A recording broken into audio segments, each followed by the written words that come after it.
Welcome back, you're watching Power Talk, and today we're talking about sustainable energy economy, need of the hour. Dr. Parekh, do you feel the recent Indo-US nuclear deal will be able to achieve major breakthrough in the near future?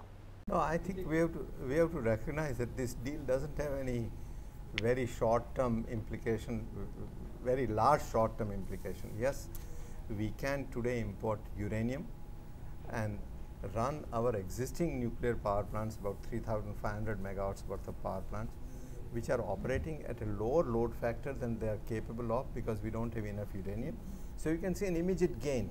Maybe we can generate 1,000 megawatt more power from nuclear power plants than we are otherwise doing. And similarly, we could say that over the next 20 years, we might be able to import 10, 20,000, 30,000 megawatt worth of nuclear power. Now, this power has to come on a comparative basis. It cannot just come that we set up a power plant and then we decide what price that is. We should ask them to bid as the law requires in the country on a comparative tariff-based bidding. They should say, I will supply you power at this 2 rupees or 3 rupees, and if that is cheap and competitive with others, then we accept it, not otherwise. So it is not as if that nuclear power has to be accepted whether it is cheap or not. This is not really the case. It must compete. One thing is sure that nuclear is needed urgently to fill the fuel gap. But what are the major challenges? You know, the reliance on nuclear seems to be fairly large, and there seems to be increasing number that we are hearing on nuclear. And if we are going to depend on companies like GE, through which we are not even able to get our Dabhol turbines repaired for the nuclear technology, I think we are in for a trouble. The cost is going to be very high, the international costs are very high. I would be happy to get even the cost of 15 crore per megawatt kind of cost. And the tariff, it is not clear who's going to decide. So reliance on nuclear from resources point of view seems to be talked about, but in operationalizing that, there are so many other issues apart from safety and technological stability. The fast breeder, for example, is not really a stable proven technology as yet. We can have the resource of plutonium, that's fine, but we can't depend so much on that. The Electricity Act 2003 addresses issues related to renewable power only marginally and are not at all effective in facilitating the much needed transition to a sustainable energy system. If we are saying we need to have sustainable direction, what is the definition of sustainability? Is it only energy resource, or is it local environment, local land and water, and social sustainability?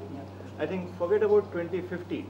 I see problems arising just 10 years down the line, 5 years down the line, because we are not sufficiently accounting for land requirement, water requirement, and the rehabilitation issues with respect to many of the power projects. That's one aspect. So I would like to stick to a definition which is a more broad definition of sustainability. But I have a slight problem with, the concept of sustainability, in the sense, a sustainable energy economy is not going to be an economy of energy profligacy. This is absolutely impossible to achieve. We think that we can continue to grow at 8 to 9% for the next 50 years and produce energy for that. This is a myth. You deploy all renewables, you have to be energy wise and you have to downsize. There is no other way. We are building mega cities, we are building 100-meter high-rise buildings, but we never think 30 years from now whether we can sustain these buildings with the energy required. So across the board, policy changes will have to be brought in to bring in sustainability. It's not that you can just pump in energy and sustain a society.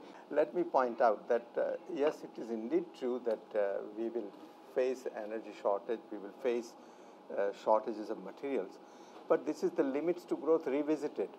Limits to growth in 1970 said that we will run out of all energy resources and everything, all kinds of resources by 2000. Well, we haven't run out.